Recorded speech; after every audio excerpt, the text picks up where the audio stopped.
Bismillah walhamdulillah wa salatu wassalam ala rasulillah wa ala alihi wa sahbihi wa man ittaba'a huda. Amma ba'du fa. Ceci est le deuxième cours de notre série de cours sur les règles du tajwid, de la science du tajwid. Nous allons voir aujourd'hui les règles concernant la demande de protection, al-isti'adha et al-basmala. Concernant la demande de protection, donc al-isti'adha, elle est obligatoire au moment de commencer la récitation du Coran. D'après la parole d'Allah tabaraka wa ta'ala, فَإِذَا قَرَأْتَ الْقُرْآنَ فَاسْتَعِذْ بِاللَّهِ مِنَ الشَّيْطَانِ الرَّجِيمِ. Dans le sens approximatif de ces paroles, lorsque tu lis le Coran, demande la protection d'Allah contre le diable banni. Cependant, certains savants disent qu'elle est uniquement recommandée. Il n'y a pas de divergence sur le fait que cette demande de protection est bien un verset du Coran. Donc ce verset de Surat Al-Nahl, les abeilles. فَإِذَا قَرَأْتَ الْقُرْآنَ فَاسْتَعِذْ بِاللَّهِ مِنَ الشَّيْطَانِ الرَّجِيمِ. Ceci est bien un verset du livre d'Allah tabaraka wa ta'ala. Concernant sa formule, au moment de la récitation du Coran, ici on parle de la récitation du Coran, en dehors de la prière, elle peut être prononcée de 4 manières. La première, donc lorsque tu t'apprêtes à lire le Coran, tu diras A'udhu billahi minash shaytanir rajim. La deuxième, A'udhu billahi as-sami'il alim minash shaytanir rajim. La troisième, A'udhu billahi minash shaytanir rajim min hamzihi wa nafthihi wa nafthihi. La quatrième, أعوذ بالله السميع العليم من الشيطان الرجيم من همزه ونفخه ونفثه. Ceci lorsque tu t'apprêtes à réciter le Coran. En revanche, dans ta prière, ce qui est rapporté, la seule chose qui est rapportée de manière authentique, c'est que le prophète sallallahu alayhi wa sallam, dans sa prière, comme l'explique Al-Allama al-Sheikh Muhammad Nasr al-Din al-Albani rahimahullah ta'ala dans son livre La description de la prière du prophète sallallahu alayhi wa sallam, la seule chose qui est rapportée de manière authentique du prophète sallallahu alayhi wa sallam, c'est qu'il disait A'udhu billahi as-sami'il alim minash shaytanir rajim min hamzihi wa nafthihi wa nafthihi. Ceci dans ta prière. Comment prononcer cette formule? Quelle est la manière de prononcer cette formule lorsque tu récites le Coran? Tu la prononces à voix basse lors de la récitation pendant la prière. Et tantôt à voix basse ou tantôt à voix haute en dehors de la prière. Lorsque ici on parle dans la prière, tu la réciteras toujours à voix basse. Ceci est ce qui est légiféré. Il n'est pas légiféré de la prononcer à haute voix. Par contre, lorsque tu récites le Coran, tu la réciteras parfois à voix basse et parfois à voix haute, en fonction de ce qui te sera demandé, en particulier par la personne avec qui tu récites le Coran. Donc il n'y a pas de règle précise. Est-ce que tu la récites à voix haute ou à voix basse? Ça dépend de ce que demande le cas présent. En fonction de ce que te demandera par exemple l'enseignant, il te dira récite-la à voix haute, récite-la à voix basse, parce qu'il y a des règles qui sont liées à cette demande de protection, comme nous allons le voir ici. En revanche, dans la prière, il ne sera pas légiféré de la réciter à voix haute. Et ce qui est apparent, c'est que cette demande de protection, l'isti'adha, elle n'est pas à psalmodier. Si on appelle le fait de réciter en embellissant sa voix de la psalmodie. Donc il n'est pas légiféré de dire A'udhu billahi minash shaytanir rajim, comme ils le disent comme cela. Plutôt, lorsque tu veux réciter le Coran, tu dis A'udhu billahi minash shaytanir rajim, que ce soit à voix haute ou à voix basse, Bismillahir rahmanir rahim, et tu récites ce que il te sera demandé du livre d'Allah tabaraka wa ta'ala. C'est ce qui est apparent.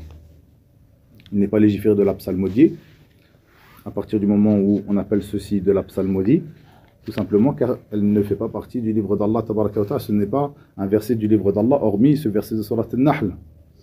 Et les règles de At-Tajwid s'appliquent au livre d'Allah tabaraka wa ta'ala, comme nous le voyons ici. une dernière chose concernant l'isti'adha.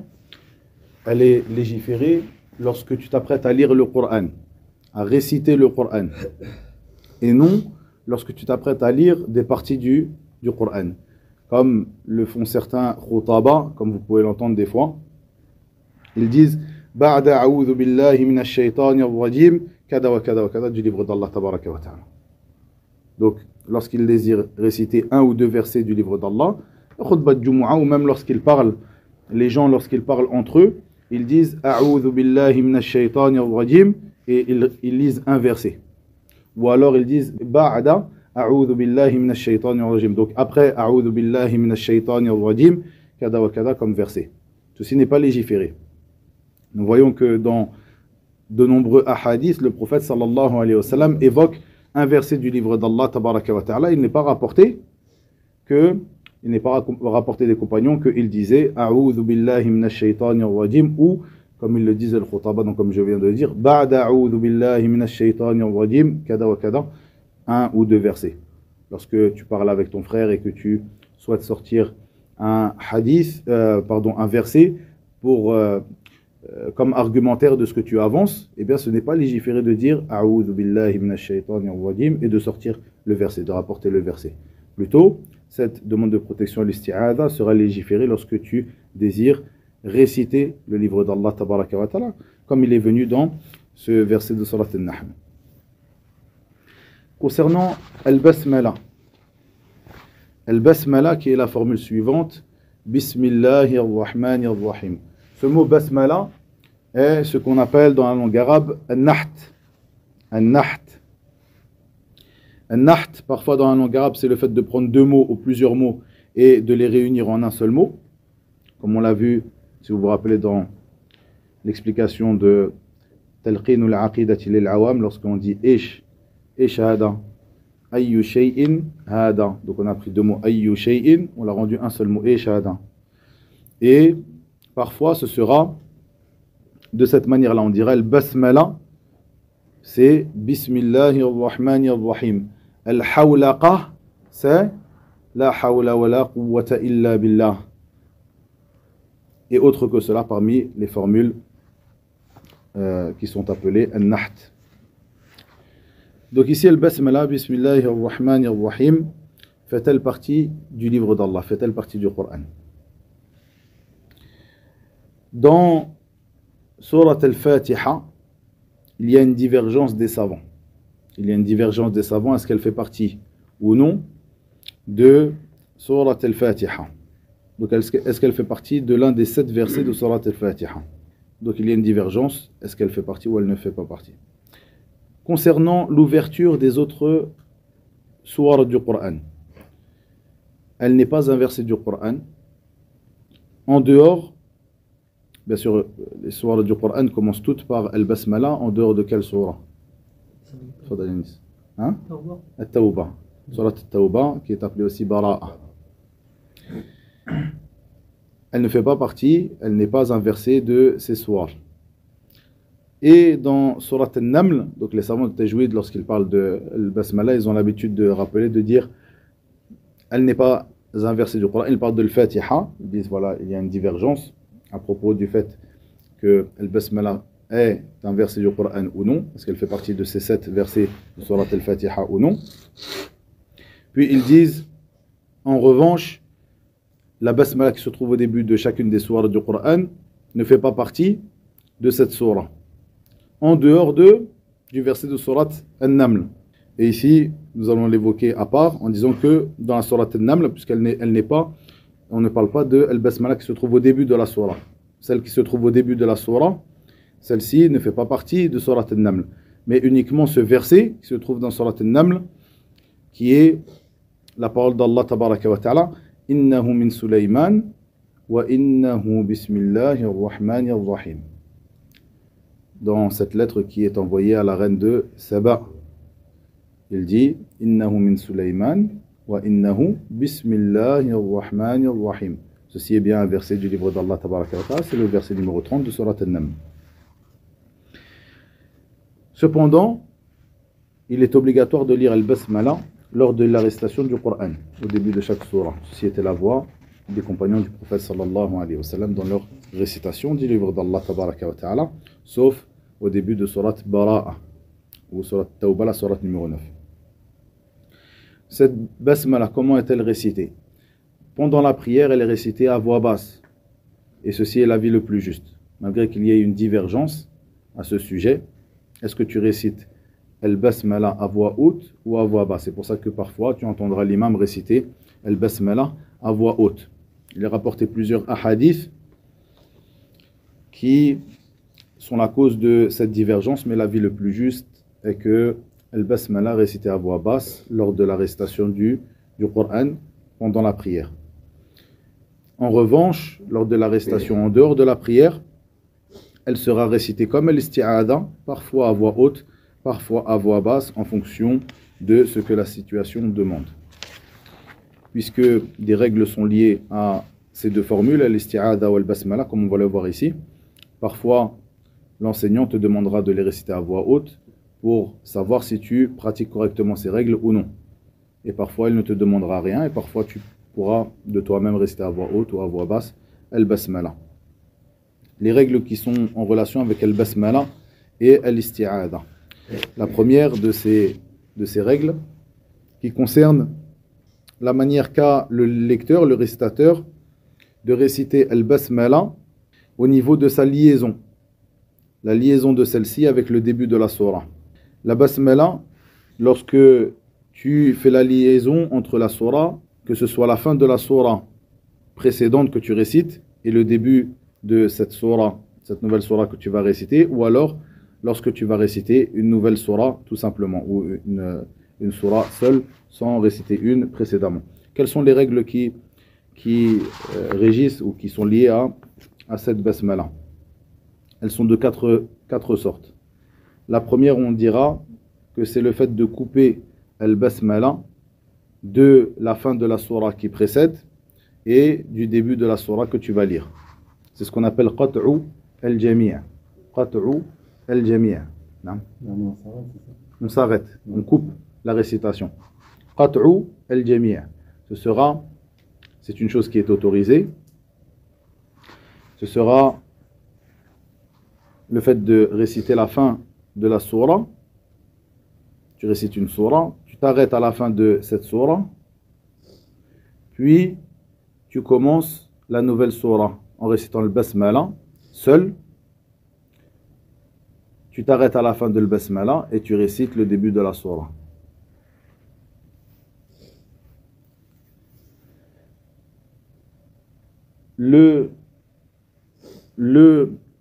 La deuxième manière, couper la basmala de la fin de la surah passée, précédente que tu récites, et la lier au début de celle à venir. Donnez-moi juste un mushaf, s'il vous plaît. Donc tu coupes la basmala de la fin de la prière que tu récites, tu termines la sourate que tu récites, tu t'arrêtes, puis tu récites le basmala, puis tu récites le basmala, et tu dis, et tu la lis avec la nouvelle sourate que tu récites. Comme par exemple le fait de réciter, lorsque tu récites Surat al-Ikhlas, tu dis وَلَمْ يَكُنْ لَهُ كُفُوًا أَحَدٍ. Tu t'arrêtes sur Ahad. Puis tu récites Surat al-Falaq. Bismillahir-Rahmanir-Rahim. قُلْ أَعُوذُ بِرَبِّ الْفَلَقِ. Donc tu as lié al-Basmala avec le début de cette surah. Ceci est la deuxième manière, ceci est autorisé aussi. La troisième manière qu'on appelle waslu al-jami', le fait de tout lier. Ici on a vu qat'u al-jami', donc walam yakul lahu kufuwan ahad. Bismillahir Rahmanir Rahim. Qul a'udhu bi rabbil falaq. Ça c'est ce qu'on appelle qat'u al-jami'. Maintenant on a waslu al-jami', le fait de tout lier, qui est une manière aussi autorisée. Tu diras donc walam yakul lahu kufuwan ahadun bismillahir rahmanir rahim qul a'udhu bi rabbil falaq. Ici tu as tout lié. Bien sûr tout en respectant les règles de tajwid liées à chacune de ces lettres que tu prononceras ici. La dernière manière de réciter al-basmala est de lier al-basmala à la fin de la sourate passée en s'arrêtant à celle-ci, puis commencer la nouvelle sourate sans al-basmala. Le fait de dire وَلَمْ يَكُنْ لَهُ كُفُوًا أَحَدٌ بِسْمِ اللَّهِ الرَّحْمَنِ الرَّحِيمِ قُلْ أَعُوذُ بِرَبِّ الْفَلَقِ. Ceci est interdit. Les trois premières sont autorisées et celle-ci est interdite. Donc, celles qui sont autorisées, waslul jami', le fait de tout lier. Qat'ul jami', le fait de ne rien lier. S'arrêter à la fin de la dernière surah que tu récites, puis réciter le basmala avec le début du verset, lié avec le début du verset de la surah. Ces trois manières-là sont autorisées. Et la dernière qui est interdite, lier la fin de la surah avec le basmala, puis s'arrêter et réciter la nouvelle surah sans le basmala. Donc couper de le basmala. Ceci est interdit. La dernière, lier le basmala à la fin de la surah précédente, puis s'arrêter après le basmala et réciter le premier verset de la nouvelle surah toute seule. وَلَمْ يَكُنْ لَهُ كُفُوًا أَحَدٌ بِسْمِ اللَّهِ الرَّحْمَنِ الرَّحِيمِ قُلْ أَعُوذُ بِرَبِّ الْفَلَقِ. Ceci est interdit. Voici les manières que tu as de réciter al-basmala, les règles qui sont en relation avec al-basmala. Concernant al-basmala ou l'isti'adha, donc là je vous ai rapporté ici quelques règles qui sont en relation avec ces dernières concernant la légitimité de réciter al-basmala ou l'isti'adha, donc comme vous l'avez entendu ici. Et bien généralement ce que tu trouveras dans les livres de tajwid, ce qui sera étudié lorsque tu étudieras le Coran, ce sont ces règles-là, ces 4 manières de réciter al-basmala et ces 4 manières que tu auras de réciter al-basmala avec l'isti'adha comme nous allons le voir ici. Le commencement et l'arrêt dans la récitation du Coran, ceci fait partie intégrante des règles du tajwid. Plutôt, c'est, comme le disent certains savants lorsqu'ils donnent la définition de tajwid, ils disent que c'est tajwid, lorsqu'ils donnent la définition, ils disent tajwidul huruf wa ma'rifatul wuquf. Il y a plusieurs définitions à donner sur le tajwid, je vous en ai donné une hier si vous vous rappelez. C'est le fait de connaître, c'est le fait d'embellir la récitation et de connaître les points de sortie des lettres, de même que leurs attributs. Comme il dit Ibn al-Jazari, rahimahullah, وَالْأَخْذُ بِالتَّجْوِيدِ حَتْمٌ لَازِمُ مَنْ لَمْ يُجَوِّدِ الْقُرْآنَ آثِمُ لِأَنَّهُ بِهِ الْإِلَهُ أَنْزَلَ وَهَكَذَا مِنْهُ إِلَيْنَا وَصَلَ وَهُوَ أَيْضًا حِلْيَةُ التِّلَاوَةِ وَزِينَةُ الْأَدَاءِ وَالْقِرَاءَةِ وهو إعطاء الحروف حقها من مخرج لها ومستحقها. Donc ici, Ibn al-Jazari, ce grand savant de la science de la récitation, de la lecture du Coran, nous donne comme définition celle que je vous ai donnée hier. وهو أيضا حلية التلاوة وزينة الأداء والقراءة. Donc c'est l'embellissement dans ta récitation. وهو إعطاء الحروف حقها من مخرج لها ومستحقها. C'est le fait de donner à chacune des lettres son droit, dans sa manière de sortir, dans ses points de sortie, et dans ses attributs qui lui sont propres, as-sifat. Ces choses-là, nous allons les définir un peu plus tard dans des cours qui leur sont propres. Le makharij, les points de sortie, et as-sifat. Mais certains savants donnent comme définition de tajwid, c'est bien de l'apprendre, parce que c'est une définition qui est très courte, et qui définit bien la sens de tajwid. Ils disent, le tajwid c'est tajwidul huruf, c'est-à-dire l'embellissement des lettres et la connaissance des arrêts dans la science de la récitation. Car la science de tajwid se divise en deux. L'embellissement dans ta récitation, que ce soit en connaissant les points de sortie des lettres et leurs attributs, ou toutes ces règles qui sont en relation avec le tajwid, comme les règles de al-nun as-sakina, comme on va le voir demain, le mim sakina, de même que les règles en relation avec al-ra, avec al-lam, etc., etc., de même que al-mudud, les allongements, et autres que cela. Ça, c'est une partie de la règle du tajwid. L'autre partie, c'est la connaissance de l'arrêt et du début dans la récitation du tajwid. C'est une science très importante dans la science du tajwid, la connaissance de l'arrêt et du début. À quel moment tu t'arrêtes et à quel moment tu débutes. De quelle manière tu t'arrêtes et de quelle manière tu débutes. Comme on va le voir dans les cours qui arrivent. Et vous remarquez dans le mushaf, comme on va le voir ici, je détaillerai ça un peu plus dans le cours qui traitera de cela, de l'arrêt et du début. Comme vous pouvez le voir dans le mushaf, il y a plusieurs signes, il y a même beaucoup de signes dans le mushaf, qui sont des signes qui nous donnent la manière que l'on a de s'arrêter ou de ne pas s'arrêter dans votre récitation. Ces petits signes où il y a marqué Sili, Prili, Mim, La, etc. Ça, on va le voir un peu plus en détail.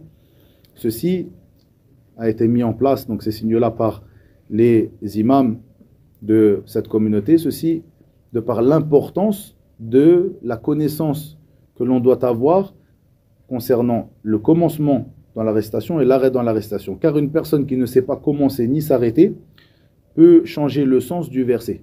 Et tomber dans un interdit.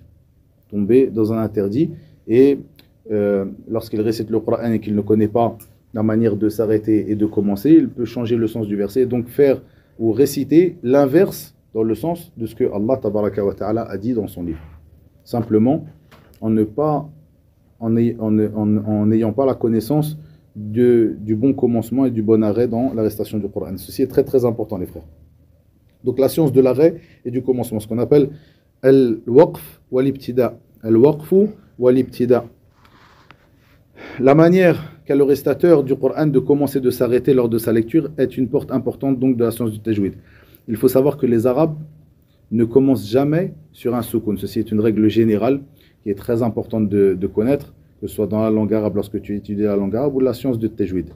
On dit les Arabes ne commencent jamais sur un soukoun et ne s'arrêtent jamais sur une voyelle courte. La voyelle courte, c'est ce qu'on appelle al-haraka. Al-haraka.